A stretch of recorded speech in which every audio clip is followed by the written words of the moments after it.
Hello everyone. तो जैसे कि जिन लड़कों की कमेंट्स है कि सर 3-4 साल से तैयारी कर रहे हैं, प्री भी नहीं निकल रहा है सर, पता नहीं चल पा रहा है सर क्या करना चाहिए क्या नहीं करना चाहिए। और जीएस और रीजनिंग के लिए सर जीएस में बहुत कम मार्क्स आ रहे हैं, रीजनिंग में बहुत कम मार्क्स आ रहे हैं और प्री भी नहीं क्लियर हो पा रहा है सर। तो ये सारी चीज़ें आज की वीडियो में हम देखेंगे कि एसएससी जेईई के लिए आपको नॉन टेक कहाँ से पढ़ना है और नॉन टेक की इंपॉर्टेंस क्या रहती है आपकी जस्ट कट ऑफ क्लियर करने के लिए। अगर आप प्री में जस्ट कट ऑफ भी क्लियर कर लेते हो तो मेंस में अच्छे मार्क्स गेन करके आप फाइनल सिलेक्शन ले सकते हो। तो यहाँ अगर हम बात करें, अगर आप तैयारी कर रहे हो तो आई होप आपको पता होगा कि एसएससी जेईई का जो प्री एग्जामिनेशन है उसमें 100 मार्क्स का टेक्निकल पोर्शन आता है और 100 मार्क्स का हमारा नॉन टेक पोर्शन आता है। नॉन टेक की भी अगर हम बात करें तो 50 मार्क्स की आपकी जीएस और 50 मार्क्स की आपकी रीजनिंग आती है। तो ये सारी चीज़ें तो अगर आप तैयारी कर रहे हो तो आपको पता ही होगा। अगर हम बात करें लास्ट ईयर की कट ऑफ की, ये सारी कट ऑफ हम जनरल कैटेगरी के देखेंगे क्योंकि वही सबसे ज़्यादा कट ऑफ जाती है। तो हम सबसे ज़्यादा कट ऑफ के लिए तैयारी करके चलेंगे। तो फिर आप चाहे ईडब्ल्यूएस कैटेगरी की हो, ओबीसी कैटेगरी की से हो या फिर एससी से हो, एसटी से हो, सभी के लिए आपकी तैयारी हो जाएगी। तो यहाँ पर हम बात करें सिविल की कट ऑफ थी 120.025, तो इसे हम 121 अप्रॉक्स मान लेते हैं।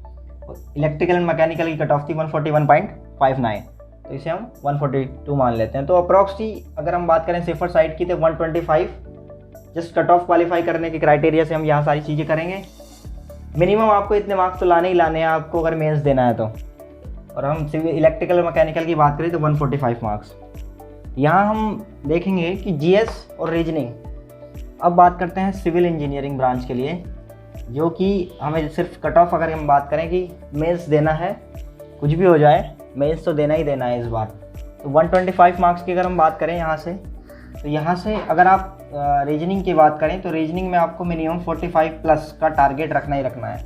जैसे ही आप रीजनिंग में 45 प्लस मार्क्स ले आते हो तो यहाँ आपको जस्ट 80 मार्क्स लेके आने हैं, वो भी यहाँ आपको सिर्फ 80 मार्क्स लेके आने हैं, वो भी 1 आउट ऑफ 150। ठीक है, अब इसमें 50 मार्क्स में आपका जीएस है और 100 मार्क्स में आपका टेक्निकल है। अगर हम बात करें टेक्निकल की तो मिनिमम आपको टेक्निकल में 60 प्लस मार्क्स लेके आने हैं, तो यहाँ पर आपके रह जाते हैं 20 प्लस मार्क्स।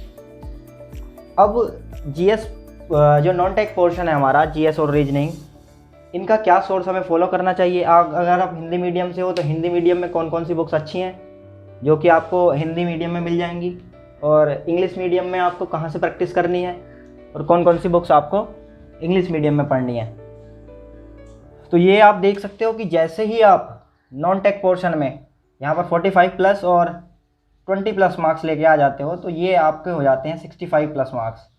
आपको total cut off civil engineering की बात करें तो ये आपको 120 प्लस लेके आने हैं। तो यहाँ से आप देख सकते हो कि आपको सिर्फ 60 प्लस मार्क्स, 60 मार्क्स के समथिंग आपको टेक्निकल पोर्शन में लेके आओगे तो आपका प्री कट ऑफ क्लियर हो जाएगा और आप मेंस दे सकते हो।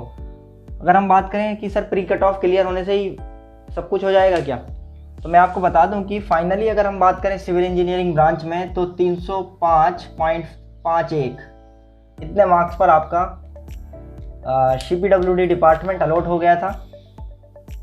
ये मैं बता रहा हूँ 2018 की बात।